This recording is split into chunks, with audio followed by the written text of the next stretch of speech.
பகவத்கீதை 7ஆம் அத்தியாயம் ஞான விஞ்ஞான யோகம்.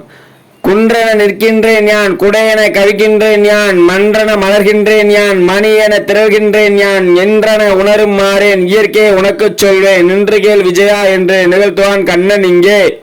ஸ்ரீ பகவான் சொல்கிறார், வீர காண்டிப விஜயனே ஒன்றுகேள், என்னையே சரணடை, என்னையே சரணடை, என்னையே யோகமாய், என்னையே தஞ்சமாய், மயக்கம் இல்லாமல் நீ மனதை செலுத்துக. கண்ணன் இவனை நீ கண்டுகொள், அவ்வளி தின்ன முரணான் செப்புவேன் இவ்விடம். அறிவினால் அறியுமோர் ஆன்மீக யானமும், அனுபவம் காட்டுமோர் அகண்ட விஞ்ஞானமும், தெளிவுறச் சொல்லுவேன் சேர்ந்து நீ கைகொள், அதனை நீ அறிவையே அனைத்தும் நீ அறிந்ததே. ஆயிரம் மனிதர்கள் அறியலாம் என்ன என்றால் முயல்கிறார், ஒருவரோ இருவரோ உள்ளவாற்றுகிறார்.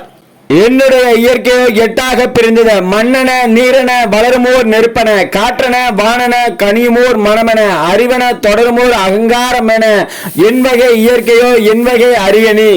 தாழ்ந்ததோர் இயற்கை தான் சாட்டினேன் இதுவரை, உயர்ந்ததோர் இயற்கையும் உண்டுகான் என்னிடம். ஜீவன் என்பதோர் சிறந்த பேர் அதன் பெயர், அதன் வழி உலகினை அன்றாடம் தாங்குவேன்.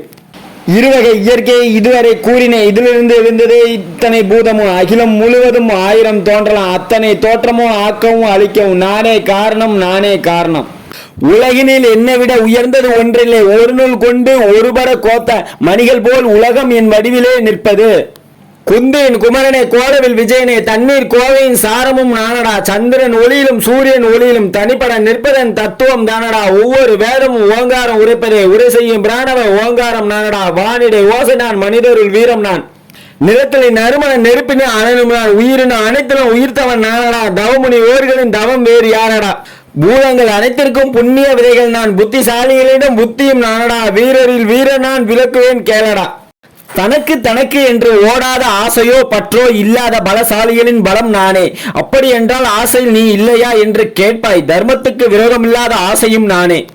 சாத்வீகங்களாகவும் சுத்தத்தன்மை உடையதாகவும், ராஜசங்களாகவும் தொழிற்படும் நிலையிலும், தாமசங்களாகவும் அசையாதவைகளாகவும் உலகில் உள்ள பொருட்கள் எல்லாம் என்னிடமிருந்தே தோன்றியவை என்று அறிக. அவை எனக்கு அடங்கியவையே தவிர அவற்றிற்கு நான் அடங்கியவன் அல்லன்.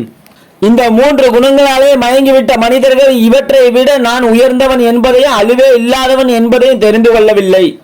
இந்த மூன்று குணங்களும் மாயையானவை, சாதாரண மாயை அல்ல, தேவ மாயை. என்னை சரணடைவோன் மட்டுமே இந்த மாயையை வெல்ல முடியும். பாவிகள் என்னை சரணடைவதில்லை, அவர்கள் மூடர்கள், மானிட பதர்கள், மாயையால் அறிவிழந்தவர்கள், அரக்கத்தன்மை கொண்டவர்கள். அர்ஜுனா, நேர்மையான மக்களின் 4 வகையினர் என்னை வழிபடுகிறார்கள். 1. பெரும் துன்பத்தை அனுபவித்தவர்கள். 2. இறைவன் தத்துவத்தை அறிய விரும்புகிறவர்கள். 3. நற்கதை எதிர்பார்ப்பவர்கள். 4. தேவையான கைவர பெற்றவர்கள். இந்த 4 எப்போதும் என்னோடு தொடர்பு வைத்திருப்பவனும் என்னிடம் மட்டுமே பக்தி பூண்டவனுமான ஞானிதான் உயர்ந்தவன். ஞானியை நான் நேசிக்கிறேன், அவன் என்னை நேசிக்கிறான். அதன் அளவை விவரித்து சொல்ல முடியாது. நான் சொன்ன 4 ஒழுக்க சீலர்களும் உயர்ந்தவர்களே, ஆயினும் என்னையே நம்புகிற ஞானிதான் என்னுடைய ஆத்மா. ஏனென்றால் அவனது ஆத்மாவுக்குள்ளேயே என்னை ஐக்கியமாக்கி வைத்துள்ளான் அல்லவா. என்னை விட்டு அவன் வாழ முடியாது, அவனை விட்டு நான் வாழ முடியாது. ஒருவன் எத்தனையோ பிறவிகளை எடுக்கிறான், கடைசியில் எல்லாம் ஸ்ரீ கிருஷ்ணனே என்ற ஞானம் அவனுக்கு உதிக்கிறது. அவன் என்னை சரணடைகிறான், அவனே மகாத்மா. சில மக்கள் ஏதாவது வேண்டும் என்று ஆசைப்பட்டு எதையாவது பின்பற்றி அதை பெற முயல்கிறார்கள். அவர்கள் பல வகையான தேவதைகளை சரணடைகிறார்கள். ஒவ்வொரு தேவதைகளுக்கென்றும் ஒவ்வொரு விரதம் இருக்கிறது அல்லவா, அந்த விரதத்தை அனுஷ்டிக்கிறார்கள். அந்த தேவதைகளுக்கு சரீரம் மட்டும்தான் வேறு, ஆத்மா நானே. ஒருவன் அந்த சரீரத்தை அக்கறையோடு பூஜிக்க விரும்பினால் அந்த அக்கறையை கூட நான் ஏற்றுக்கொண்டு உறுதியாக்குகிறேன்.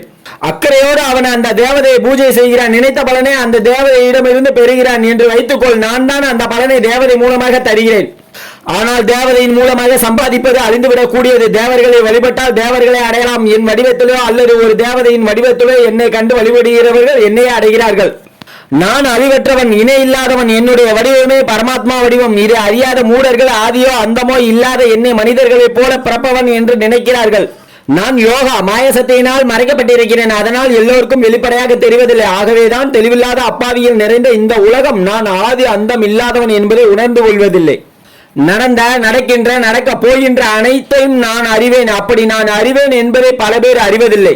விருப்பு வெறுப்புகளால் எழும் இருவகை உணர்ச்சிகளால், அதாவது சுகம், துக்கம், இருட்டு, வெளிச்சம் போன்ற இருவகை உணர்ச்சிகளால் எல்லா உயிரினங்களுமே தாம் பிறக்கும் போதே மயங்கி விடுகின்றன.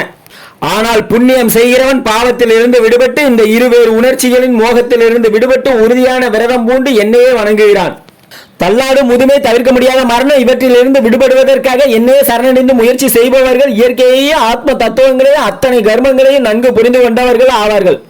பூதங்களை பற்றிய அறிவு, தெய்வத்தை பற்றிய உணர்ச்சி, யாகத்தை பற்றிய தெளிவு, இவற்றோடு யார் கடைசி காலத்திலாவது என்னை அறிகிறார்களோ அவர்களே அறிஞர்கள்.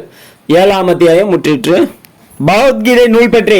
பகவத்கீதை வெறும் ஆத்ம விசார நூல்தான் என்றும் லோகயாத தத்துவத்துக்கோ லௌகீக வாழ்க்கைக்கோ அது சம்பந்தமற்றது என்றும் சொல்லக்கூடியவர்கள் சிலர் உண்டு. அவர்கள் கீதையை முழுவதும் படித்தறியாதவர்கள். பூமியில் எப்படி வாழ்வது, எதை சாப்பிடுவது, எப்போது தூங்குவது என்பதிலிருந்து எந்த நேரத்தில் மரணமடைவது நல்லது என்பது வரை பகவான் இதில் விளக்குகிறார்.